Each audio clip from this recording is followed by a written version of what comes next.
Hi guys, so magkaon ko. Kaon siya, guys. Mani. Malamang chicken. Pagkuha na, ang sa'yo mo na.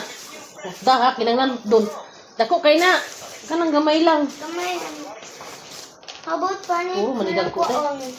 O, kanan na lang, oh. Oh! Abi, atong kung kaon. Dako rin, hindi kaya pa namin morot. Kaon ng gamay para ako. Tayo sa kugwipes, icon, be. Tissue to, tissue. Excuse sa ate, be. Ate? Tissue. Tara, oh. Tissue.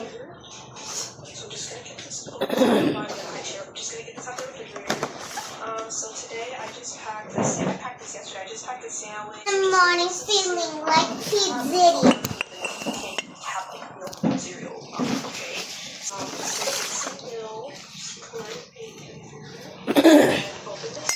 Agoy.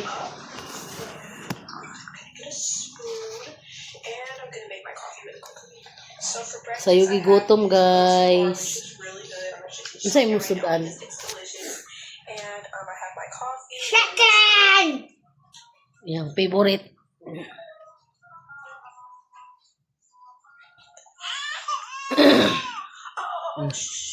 Sorry, It's okay. You should pass by. Let's go downstairs and get your bottle. I'm up from school because I get off of work a little early today. Mga pita. Isabella dance class this Wednesday. You know, she has it every Wednesday. Okay, I love you. Have a great day. Love you both. Love you too. Nagkaon akong alaga, guys. So my husband just I'm getting my boots down at the bottom. And if you're wondering why my husband has to get up so early for work, he's a neurosurgeon and he'll be at the hospital by 6. So yeah, but I'm gonna make her bottle now. So I'm just gonna put her in her high chair. And I'm gonna Kapita kay ulan. and just don't mind that I'm using this like oat milk or whatever as like the baby formula. I can't find any baby formula until because Ulan sa gawas. so yeah, I'm gonna just make her bottle. Take her bottle out of the refrigerator. So I'm just gonna put this in here and put the bottle in here.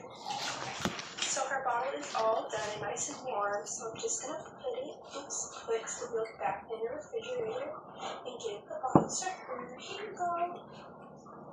So now I'm just gonna make breakfast for myself, and Charlie decided to join, so just don't mind him sitting there. But today I'm gonna make myself avocado toast with eggs.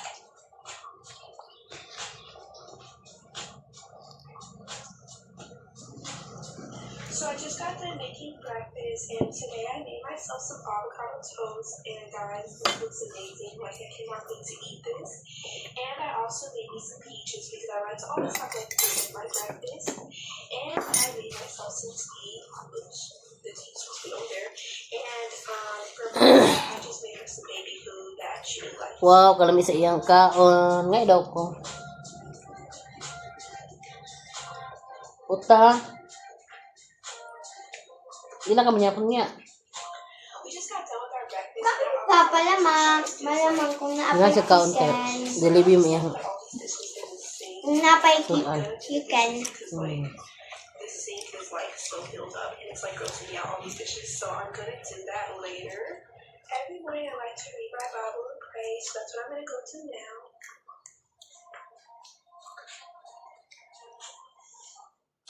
It's now 7 a.m. and I'm gonna go wake up my kids because school starts in about an hour and 30 minutes.